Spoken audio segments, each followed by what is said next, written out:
नमस्कार साथियों, हमारे YouTube चैनल द्रोणा पीसीएस में आपका स्वागत है। अपना टॉपिक चल रहा था उपसर्ग। उपसर्गों में हमने संस्कृत के कर लिए, हिंदी के कर लिए, संस्कृत अव्यय के उपसर्ग चल रहे थे। उनके बारे में भी अपने अध्ययन कर चुके हैं। तो अपना टॉपिक क्या चल रहा था? उपसर्ग। उपसर्ग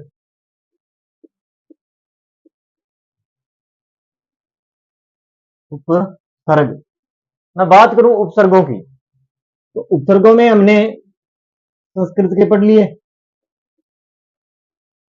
हिंदी के पढ़ लिए, संस्कृत अव्यय के चल रहे हैं।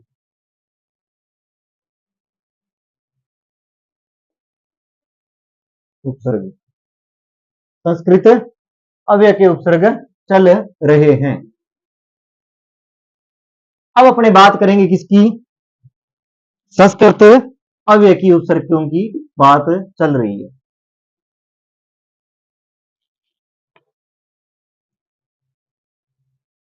संस्कृत अव्यय के उपसर्ग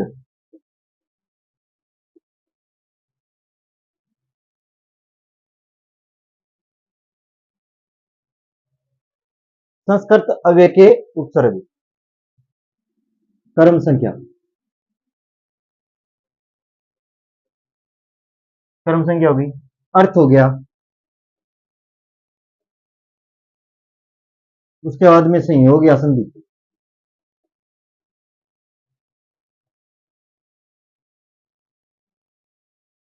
ये चल रहे थे। तो अपने करते हैं 22 नंबर, आविश। आविश प्रगट रूप से।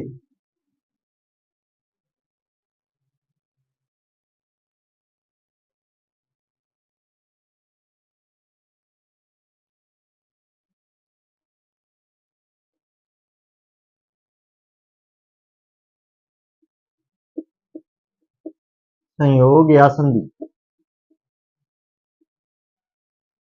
संयोग या संधि 22 नंबर चल रहा था। आविश। आविश प्रगट रूप से।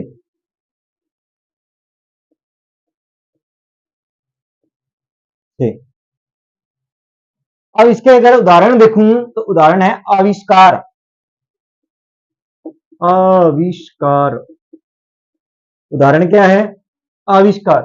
आविष्कार में उपसर्ग कौन सा? आविश है। आविश प्लस कार। आविश प्लस कार। आविष्कृत। आविष्कृत।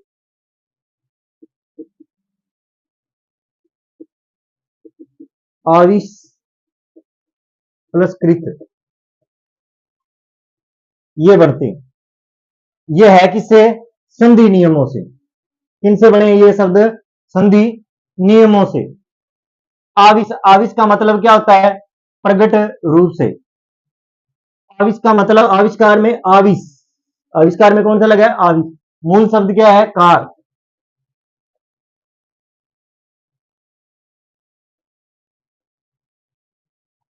आविष्कृत। आविश प्लस कृत। ठीक है। आगे अगर मैं बात करूं 23 नंबर, चिर। कौन सा है? चिर। लंबा या दीर्घ?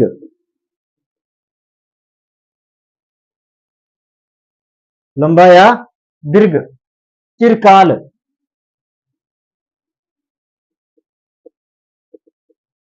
चिर प्लस काल। चिर प्लस काल। चिरायु। चिर प्लस आयु। चिरायु। चिर परिचित। चिर परिचित। चिर परिचित का मतलब होता है चिर प्लस परिचित।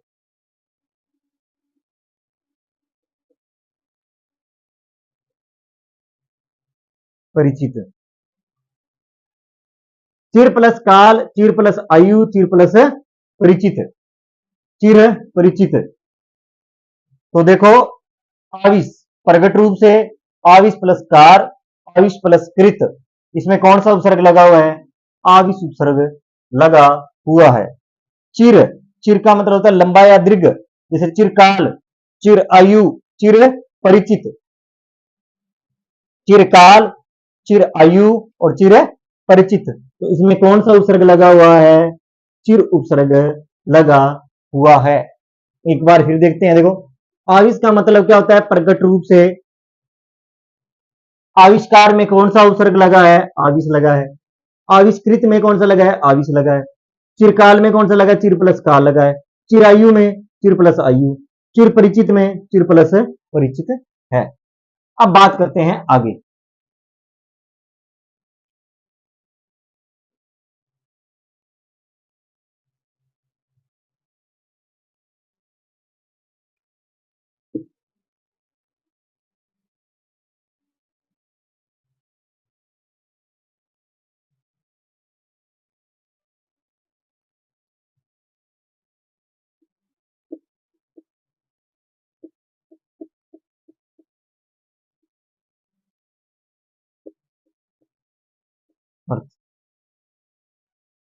देखो अगला है 24 नंबर पुरुष। कौन सा है? पुरुष। सामने या समक्ष, सामने या समक्ष, सामने या समक्ष। पुरस्कार,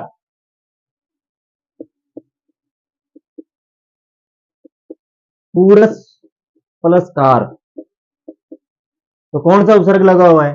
पुरुष उपसर्ग लगा। पुरस्कृत,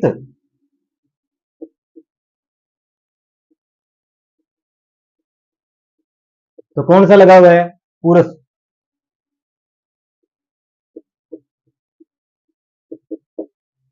प्लस कृत। ठीक है। पुरुष सामने या समक्ष, पुरस्कार, पुरुष प्लस कार, पुरस्कृत, पुरुष प्लस कृत। अब बात करते हैं आगे 25 नंबर बही। कौन सा? बही। बही का मतलब होता है बाहर या उल्टा, बाहर या उल्टा। बहिरंग,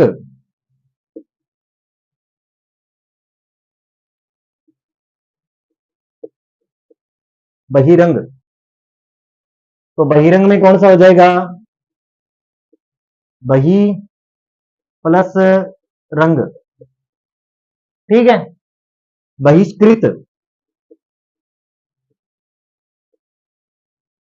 बही प्लस बहिर्जात,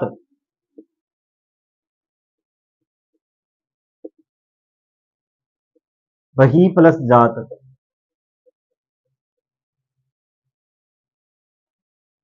बही प्लस जात, बहिरंग। अब देखो पुरुष में मतलब क्या होता है? सामने या समक्ष। पुरस्कार में पुरुष, पुरस्कृत में पुरुष, बहिरंग में बही और बहिर्जात में बही आए। ठीक है, ये महत्वपूर्ण बताया है। अगला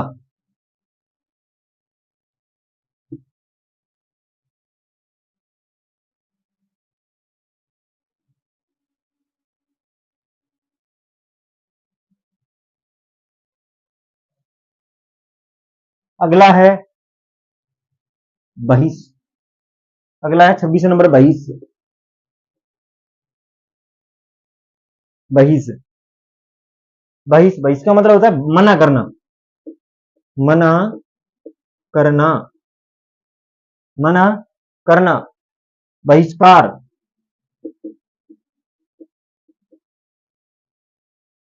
बहिष्कार, बहिष्कार का मतलब है बहिष प्लस कार,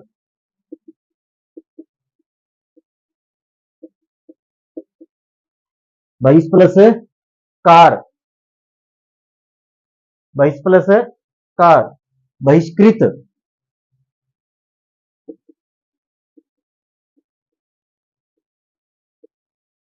बहिष प्लस कृत, बहिष प्लस कृत, बहिष बहिष का मतलब मना करना, बहिष्कार, बहिष प्लस कार, बहिष्कृत, बहिष प्लस कृत।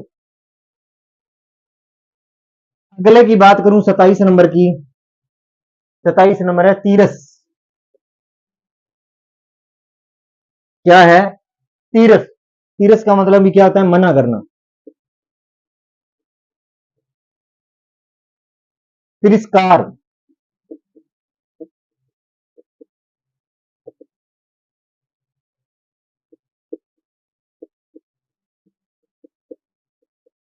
पुरस्कार, तिरस्कृत, कृत, तीरस प्लस कृत, तीरस प्लस कृत। ठीक है। अब देखो, बहिष, बहिष का मतलब क्या होता है? मना करना। बहिष्कार, बहिष प्लस कार, बहिष्कृत, बहिष प्लस कृत, तिरस्कार, तिरस प्लस कार, तिरस्कृत, तिरस प्लस कृत। ये इनके उदाहरण हैं। इसी के साथ कौन से उपसर्ग पूरे हो गए? संस्कृत अव्यय के उपसर्ग पूरे हो जाते हैं। तो देखो, इनमें जो उपसर्ग किए वो किए थे संस्कृत अव्यय के उपसर्ग पूरे किए। उससे पहले हिंदी के उपसर्ग किए और उससे पहले संस्कृत के उपसर्ग पूरे किए। तो आपको इनमें विशेष रूप से ध्यान रखना होगा कि संस्कृत अव्यय के उपसर्ग कौन से हैं, हिंदी के कौन से हैं, मूल संस्कृत के उपसर्ग कौन से हैं। इन चीजों का आपको विशेष रूप से ध्यान रखना होगा। क्या रखना पड़ेगा? ध्यान रखना होगा। देखो इसमें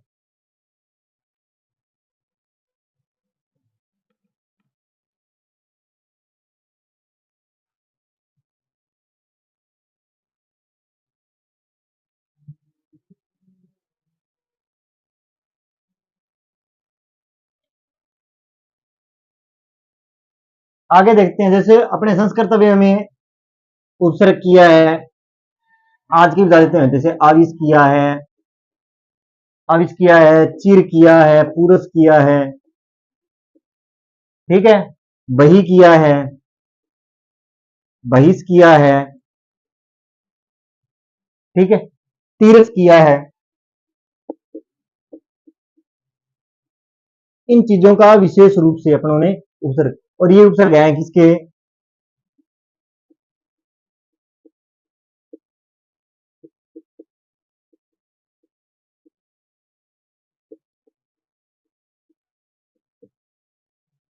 के उपसर्ग, संस्कृत के अव्यय के उपसर्ग किए हैं। ये बात, और इसी के साथ अपने किसके उपसर्ग पूरे हो गए? संस्कृत अव्यय के उपसर्ग हो गए।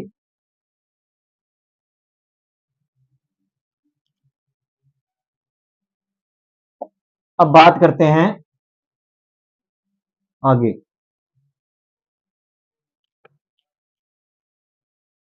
विदेशी उपसर्ग। अब अगला टॉपिक कौन सा आएगा? विदेशी उपसर्ग। कौन सा टॉपिक? विदेशी उपसर्ग। कौन से उपसर्ग करेंगे? विदेशी उपसर्ग।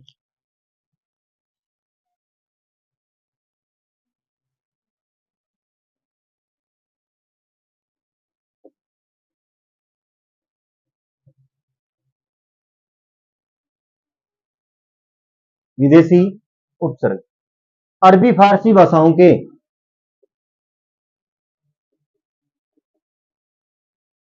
अरबी फारसी भाषाओं के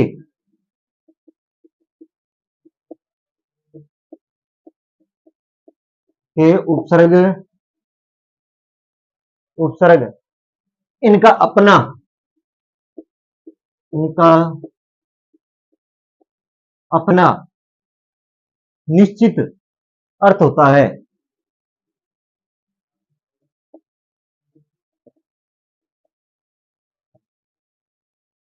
देखो अरबी फारसी भाषाओं के उपसर्गों में इनका अपना क्या होता है, निश्चित अर्थ होता है, अपना खुद का अर्थ होता है।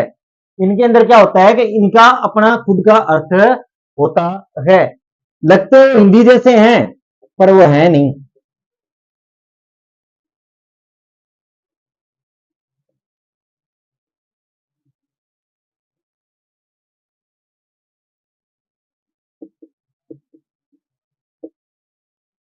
संयोग या संधि।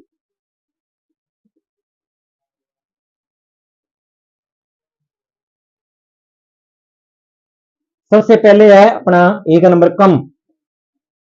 कौन सा है, कम। कम का मतलब क्या होता है, थोड़ा।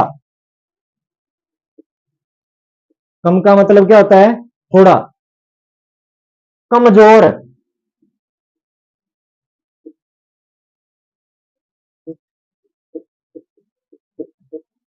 कमजोर।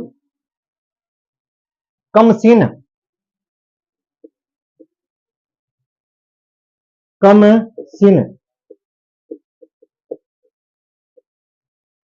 कम प्लस सीन हो जाएगा। ठीक है। अब क्या है, कमजोर है, कमसीन है, ये इनमें कौन सा उपसर्ग लगा हुआ है, कम उपसर्ग लगा हुआ है। और ये उपसर्ग कौन सा उपसर्ग है, अरबी फारसी के उपसर्ग है। ये किसके उपसर्ग है, अरबी फारसी के उपसर्ग है। ये इन्हें उद अर्ध उपसर्ग की संख्या भी दी गई है। अर्ध उपसर्ग की संख्या दी गई है।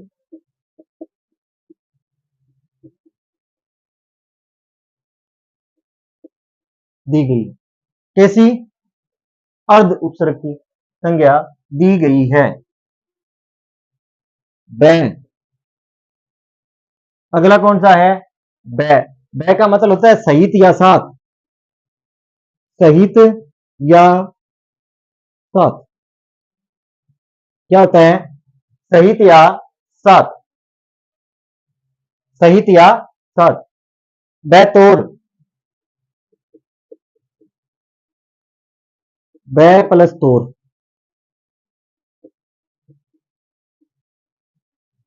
बै प्लस तोर।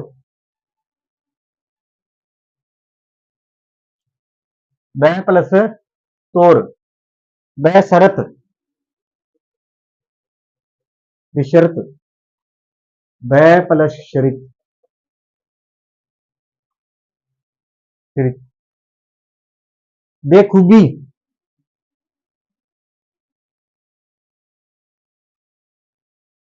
बै प्लस खूबी। बेखूबी। बेखूबी नहीं, बेखूबी। बेखूबी। ये किसके उदाहरण हुए, बै के। देखो अरबी फारसी की भाषा क्या हुई कि भाषाओं में उपसर्ग जिनका अपना क्या होता है, निश्चित अर्थ होता है, जिन्हें अर्ध उपसर्ग की संज्ञा दी गई है। कैसे, कौन सी संज्ञा दी गई है, अर्ध उपसर्ग होते हैं, आधे उपसर्ग, इन्हें संज्ञा दी गई है। अब ये पूछा अर्ध उपसर्ग की संज्ञा किसे दी गई है, अरबी फारसी के उपसर्गों में। पहला उपसर्ग कौन सा है, कम। कम का मतलब क्या होता है, थोड़ा। चिन्ह में कमजोर। कम प्लस जोर, कम प्लस चिन्ह। बेतौर, बे प्लस तोर। बेखूबी, बे प्लस खूबी। बेशरत, बे प्लस शरत। ये इनके महत्वपूर्ण उदाहरण हुए। तो आज हमने अरबी फारसी के और संस्कृत के क्या कर लिए हैं, पूरे उपसर्ग कर लिए हैं। देखो दो चीज मैं फिर यहां पे लिखना चाहता हूं, संयोग और संधि। इसमें परिवर्तन नहीं होता, परिवर्तन होता है, इसका ध्यान रखना। ये महत्वपूर्ण चीजें हैं इसमें उपसर्गों में। उपसर्गों में हमने संस्कृत के उपसर्ग देख लिए, हिंदी के देख लिए, संस्कृत अव्यय के उपसर्ग देख लिए, और आज हमने शुरुआत की है विदेशी उपसर्ग, और विदेशी उपसर्गों में अपने शुरुआत की अरबी फारसी के। तो आज अपने जो उपसर्ग देखे हैं, पहला देखा संस्कृत अव्यय में आविश उपसर्ग, जिसका मतलब होता है प्रगट रूप से। इसका मतलब क्या होता है? प्रगट रूप से। उदाहरण के रूप में आविष्कार है, आविष्कृत है। आविष्कार में आविष प्लस कार, आविष्कृत में आविष प्लस कृत। अगला जो आपने किया आज वो किया था चिर। चिर का मतलब होता है लंबा या दीर्घ, जैसे चिरकाल, चिर आयु, चिर परिचित। चिर आयु का मतलब होता है चिरकाल। चिर इसमें कौन सा लगा? चिर प्लस काल। चिर आयु में चिर प्लस आयु, चिर परिचित में चिर प्लस परिचित। अगला अपन ने किया था पुरुष। पुरुष में सामने या समक्ष। पुरुष का मतलब क्या होता है? सामने या समक्ष, जैसे पुरस्कार, पुरुष प्लस कार, पुरुष प्लस कृत। इनमें कौन सा लगा है? पुरुष लगा है। बही, बाहर या उल्टा। बहिरंग, बहिर प्लस रंग। बहिर्जात, बहिर प्लस जात। इनमें कौन सा लगा है? बही उपसर्ग। अब आता है बहिष। बहिष का मतलब होता है मना करना। बहिष का मतलब क्या होता है? मना करना, जैसे बहिष्कार, बहिष प्लस कार, बहिष प्लस कृत। तो इनमें कौन सा लगा हुआ है? बहिष उपसर्ग लगा हुआ है, और उसका मतलब क्या होता है? मना करना। तिरस, तिरस का मतलब भी क्या होता है? मना करना होता है। क्या होता है? मना करना होता है, जैसे तिरस्कार, तिरस प्लस कार, तिरस प्लस कृत। तो इनमें कौन सा उपसर्ग लगा हुआ है? तिरस उपसर्ग लगा है। आगे बात करता हूं आज विदेशी उपसर्ग। विदेशी उपसर्गों में हमने अरबी फारसी के उपसर्ग की शुरुआत की है। विदेशी में कहां से की है? अरबी फारसी। क्या इनका अपना खुद का निश्चित अर्थ होता है? कि इनका अपना क्या है? खुद का अर्थ होता है। ये संस्कृत या संस्कृतव्य या हिंदी के अर्थ नहीं होते हैं, और ये इन्हें अर्ध उपसर्ग की संज्ञा दी गई है। अरबी फारसी जो उपसर्ग है उन्हें किसकी संज्ञा दी गई है? अर्ध उपसर्ग की संज्ञा दी गई है। जैसे पहला हमने किया आज कम। कौन सा किया? कम। कम का मतलब क्या होता है? थोड़ा। कम का मतलब क्या होता है? थोड़ा, जैसे कमजोर, कम सीन, कम अकल, ये भी कह सकते हैं। कमजोर में कम प्लस जोर, कम प्लस सीन, कम सीन, सीन हो गया। कम अकल, कम प्लस अकल भी ले सकते हैं। अगला हमने किया था बै। बै का मतलब होता है सहित के साथ। सही, बै का मतलब सहित या के साथ, जैसे बेतौर है, बेशर्त है, बेखूबी है, बेदौलत है। बैतौर पर बै प्लस तौर, बैशरत, बै प्लस शरत, बैखूबी, बै प्लस खूबी, बेदौलत, बै प्लस दौलत। ये कौन सा उपसर्ग हुआ? बै। और ये दोनों उपसर्ग किसके हैं? विदेशी उपसर्ग। और विदेशी उपसर्गों में कौन से हैं? अरबी फारसी के उपसर्ग हैं।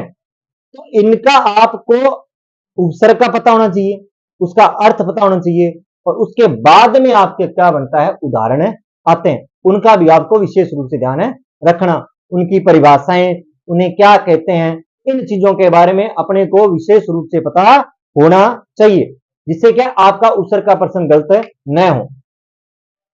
और कोई भी कंपटीशन एग्जाम में प्रश्न आए, संस्कृत के कौन से हैं, हिंदी के कौन से हैं, हिंदी संस्कृत अव्यय के उपसर्ग कौन से हैं, या विदेशी उपसर्ग कौन से हैं, विदेशी के अंदर अंग्रेजी किसके हैं, उर्दू के किसके हैं, कौन से कैसे उपसर्ग है, इनके बारे में अपने को विशेष रूप से क्या होना चाहिए? पता होना चाहिए, जिसके माध्यम से आपका प्रश्न कहीं भी क्या ना हो? गलत न हो।